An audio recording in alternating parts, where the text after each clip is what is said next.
Bonjour à tous et à toutes, j'espère que vous allez bien. Aujourd'hui on s'intéresse à ceux qui entourent Alexandre le Grand. Parents ou compagnons, grand roi ou général, ils ont tous été les pièces maîtresses de l'épopée du plus grand conquérant de tous les temps. Roi du royaume de Macédoine à 20 ans, Alexandre le Grand, 356-323 avant Jésus-Christ, est le plus grand conquérant de l'Antiquité et l'un des plus grands conquérants de tous les temps. Élève d'Aristote, il reçoit une éducation grecque et d'après la légende a pour ambition de conquérir l'ensemble du monde connu. Il s'attaque tout d'abord à l'immense empire perse qui s'étend d'abord de la Méditerranée à l'Indus. La célèbre mosaïque de Pompéi, où l'on reconnaît Alexandre, commémore la première victoire d'Alexandre le Grand contre le grand roi perse Darius III, à Issos. Puis Alexandre le Grand poursuit ses conquêtes vers Babylone et l'Égypte. Vous voulez en savoir plus sur l'entourage du grand conquérant? Venez avec moi. Si la vie d'Alexandre le Grand dessine une épopée glorieuse, le règne de son père en est la fondation. Le futur Philippe II, fils d'Amintas III et d'Eurydice, n'aurait jamais dû régner. Adolescent, il est conduit à Thèbes, otage politique des glorieux Épaminondas et Pélopidias, échappant ainsi aux intrigues de la cour de Péla. En une décennie, son père et ses aînés disparaissent, emportés par la vieillesse, l'assassinat ou la guerre. Après la mort de son frère, Perdicas III, face aux Illyriens, il est finalement élu roi des Macédoniens au détriment de son neveu, encore enfant. Philippe II a alors 23 ans. La Macédoine, terre prospère mais régulièrement déchirée par les factions, est menacée par ses ennemis traditionnels, Illyriens, Péoniens et Thraces, qui de concert fondent sur elle avec l'appui d'Athènes. Mais les Macédoniens, dirigés par Philippe II, divisent ses adversaires, négocient des traités, appliquent à la lettre les réformes militaires qu'il a imaginées. Une phalange redoutable, soutenue par des unités mobiles et complémentaires, une puissante cavalerie, des machines de guerre, une discipline de fer. En moins de 10 ans, la Macédoine passe d'une puissance secondaire à la merci de Sparte, d'Athènes et de Thèbes, au rang de premier État du monde grec. En 346 avant Jésus-Christ, lorsqu'Athènes négocie la paix à Péla, les ambassadeurs trouvent au Basiléon des ambassadeurs de tout le monde hellénitique.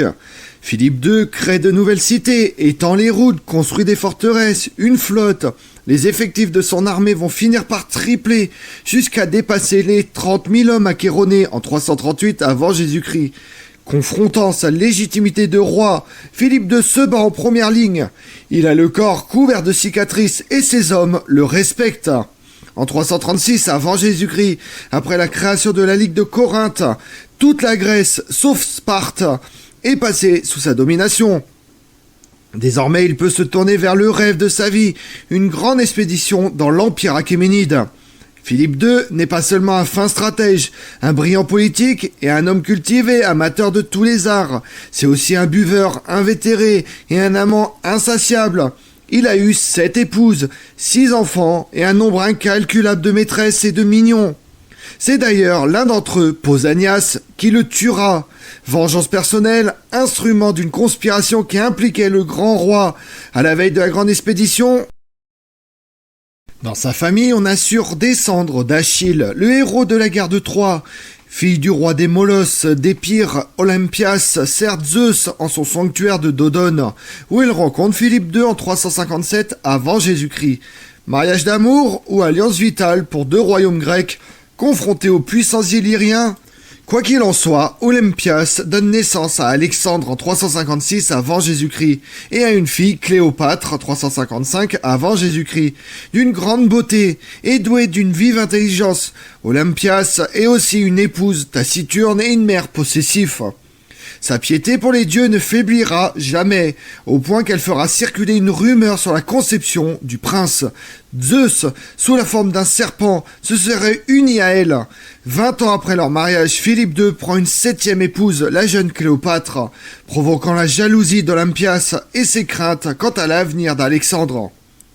Après la violente querelle qui éclate entre Alexandre et Attale, le tuteur de Cléopâtre, lors des noces royales, mère et fils s'exilent en Épire. Sans succès, Olympias tente de convaincre son frère cadet, Alexandre Ier dit le Molosse, d'attaquer la Macédoine.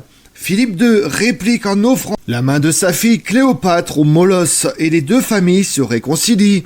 Quelques mois plus tard, Philippe II est assassiné.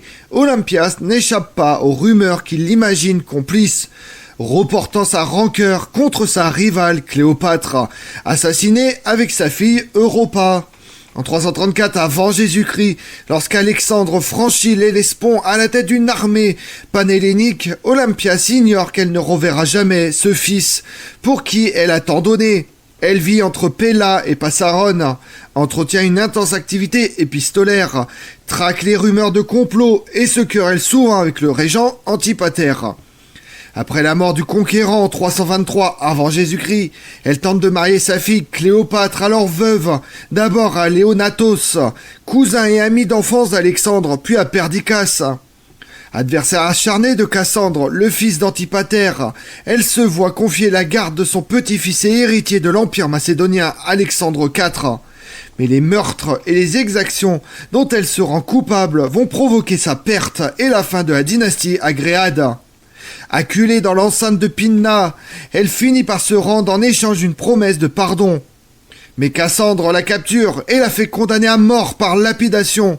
Olympias, épouse et mère de deux plus grands conquérants de l'histoire grecque, expire sous une pluie de pierres.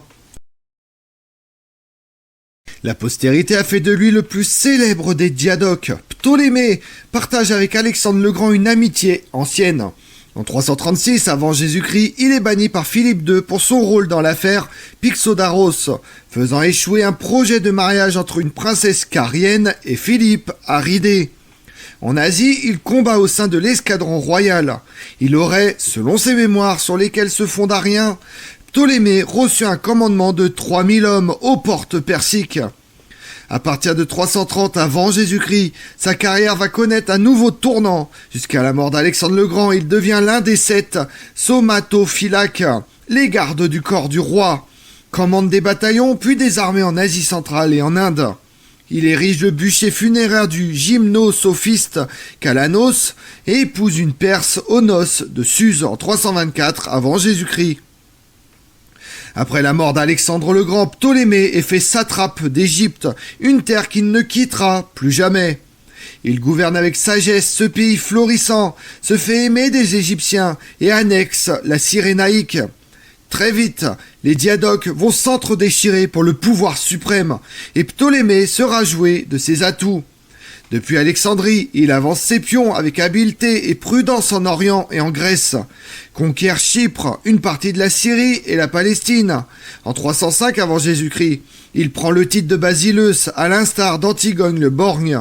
C'est la naissance de cette dynastie, les Lagides, qui va régner depuis Alexandrie sur l'Égypte pendant 300 ans.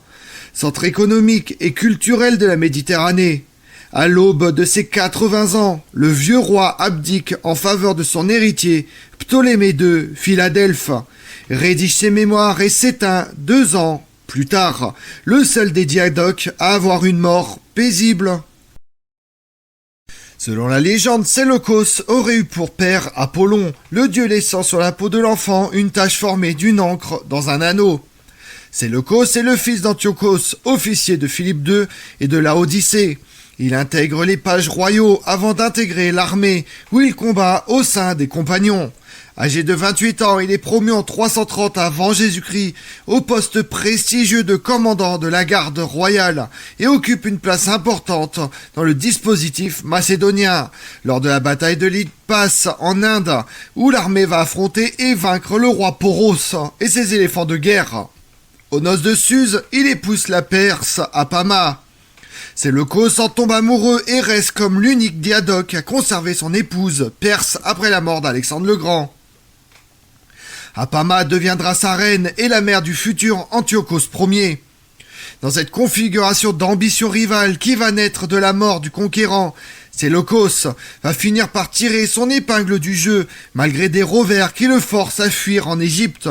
Finalement, au terme de plusieurs décennies de lutte acharnée, Séleucos hérite des 2 tiers de l'empire d'Alexandre le Grand. de la Méditerranée à l'Inde, prenant le titre de Basélus à son tour en 305 avant Jésus-Christ. Il fait de la Syrie le cœur de son empire, à l'imitation d'Alexandre le Grand, fonde un nombre impressionnant de cités à travers son vaste empire, près de 70, dont 16 Antioche, 9 Séleucie, 5 Laodicée, 3 Apamée, baptisé en l'honneur de sa famille et des cités de sa Macédoine natale. Mais alors qu'il s'apprête à reconquérir la mère patrie et à reconstituer l'unité de l'empire macédonien, Séleucos Ier le victorieux est assassiné par Kéranos, l'un des fils de Ptolémée sur les rives de l'Europe. Sa dynastie perdurera près de 250 ans.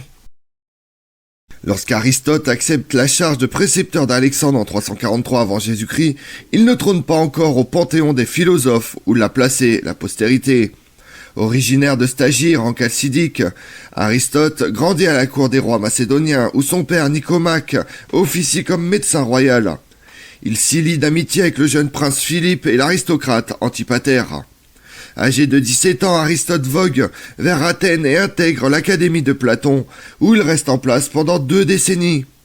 En 347 avant Jésus-Christ, déçu de ne pas avoir été nommé à la tête de l'académie après la mort de son mentor, il part en Asie mineure tenter d'inculquer la politique de son ami Hermias, tyran d'Atarnée, vers la douceur et la justice. Finalement, en 343 avant Jésus-Christ, Aristote répond à l'appel de Philippe II, alors l'homme le plus puissant du monde grec. Il enseignera son savoir encyclopédique au jeune Alexandre, emportant dans ses bagages Pythias, la nièce d'Hermias qu'il va épouser. Pendant les 2 à 3 années de son enseignement par les campagnes verdoyantes de Mycénia, Aristote suscite chez l'héritier du trône une insatiable curiosité. En Asie, le conquérant emmène non seulement son Iliade annotée par Aristote, mais également un cortège de philosophes, botanistes, naturalistes et autres géographes, chargés de collecter et de compiler tout ce qu'ils voient. Alexandre le Grand échange régulièrement sur ses découvertes avec son ancien maître, adepte des parfums, des bijoux et des beaux vêtements. En 334 avant Jésus-Christ, Aristote revient à Athènes, où il fonde l'école du lycée et enseigne, en déambulant à l'ombre des portiques, des disciples aussi variés que la rhétorique, la zoologie, la physique, la biologie, l'économie, la métaphysique et bien sûr la politique. Avec ses disciples, il réunit une bibliothèque impressionnante et produit une quantité colossale de traités dont les vestiges borneront la pensée de l'Occident. Après la mort d'Alexandre le Grand, 323 avant Jésus-Christ, Aristote se retire en Eubée où sa mère avait hérité d'un domaine et s'éteint l'année suivante. De la même génération que Parménion, Antipater est le chef d'un clan puissant, père de 10 enfants, il veille sur les affaires du royaume en fidèle parmi les fidèles. En 342 avant Jésus-Christ, il est régent avec tous les pouvoirs lorsque Philippe II se lance dans une annexion de la Thrace qui prend 3 ans, formant le jeune Alexandre âgé de 16 ans aux arcanes du gouvernement. Homme de lettres, auteur des Illyrica, cette histoire des guerres illyriennes aujourd'hui perdues, ami intime d'Aristote qui lui confie l'exécution testamentaire de son héritage. Lorsqu'Alexandre quitte l'Europe en 334 avant Jésus-Christ, il confie à cette figure paternelle de très lâches pouvoirs. Comme stratège d'Europe, Antipater doit veiller aux frontières des Balkans, conserver la paix au sein de la Ligue de Corinthe, assurer le ravitaillement de l'expédition et fournir des troupes fraîches au roi macédonien. Réprimant un soulèvement en Thrace, il fond sur les Péloponnèses, où agissent Troie de Sparte, avec l'appui des Perses, tente de coaliser les anti-macédoniens. Sous les murs de Mégalopolis, le roi spartiate, vaincu par Antipater, trouve la mort dans la bataille. La Grèce se tiendra tranquille pour une décennie. En 324 avant Jésus-Christ, il est convoqué par Alexandre le Grand à Babylone. Mais la mort du conquérant va tout bouleverser.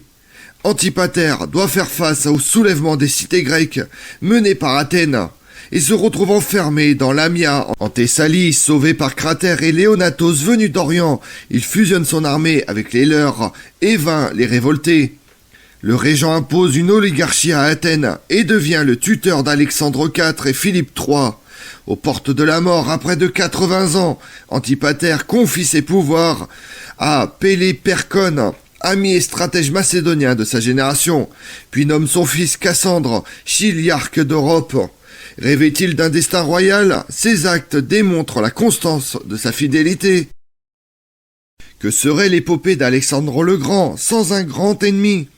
Dans sa jeunesse, ce fils d'une branche cadette des Achéménides s'illustre en affrontant au corps à corps un géant et reçut en récompense la satrapie d'Arménie.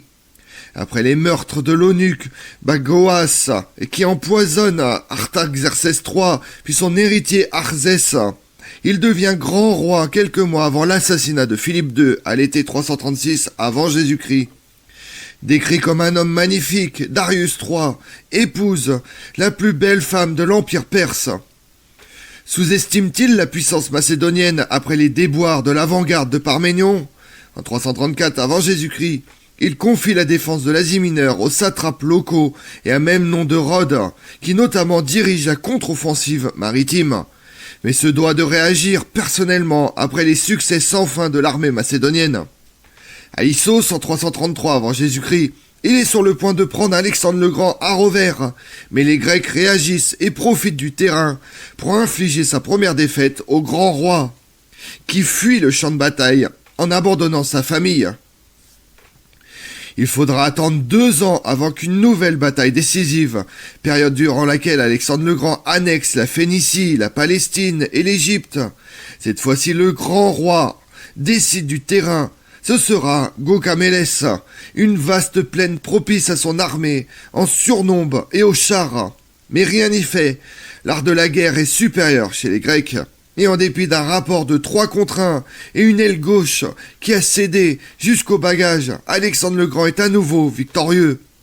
Malgré une bataille longtemps incertaine aux portes persiques, ce ne sera plus que de longs mois de fuite et de retraite précipitées pour le roi des rois, poursuivi sans relâche par Alexandre le Grand et ses troupes les plus rapides.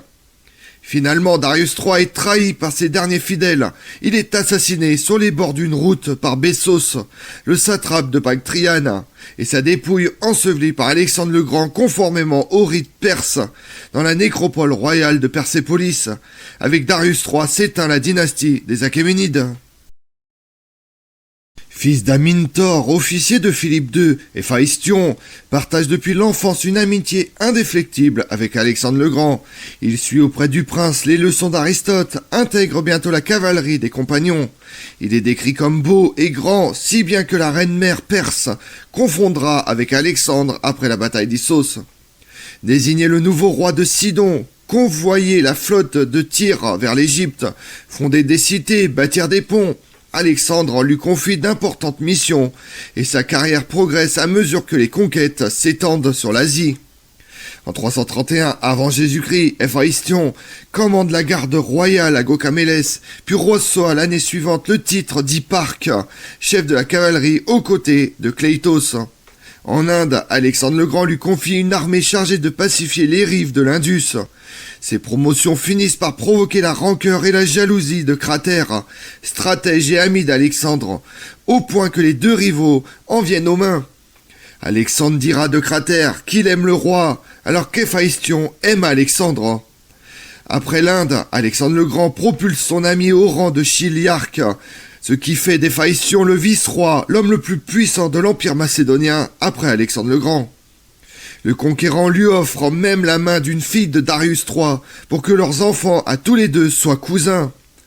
Mais peu après les noces de Suse, Héphaïstion tombe brusquement malade. Il n'écoute pas les conseils de son médecin qui prône la modération. Il lui prescrit une diète qu'il ne suit pas. Il s'éteint après une forte fièvre qui va durer 1 semaine en novembre 324 avant Jésus-Christ. Désemparé par la mort de son ami, Alexandre le Grand organise à Babylone des funérailles dignes d'un roi, érigeant sa mémoire un immense bûcher funéraire.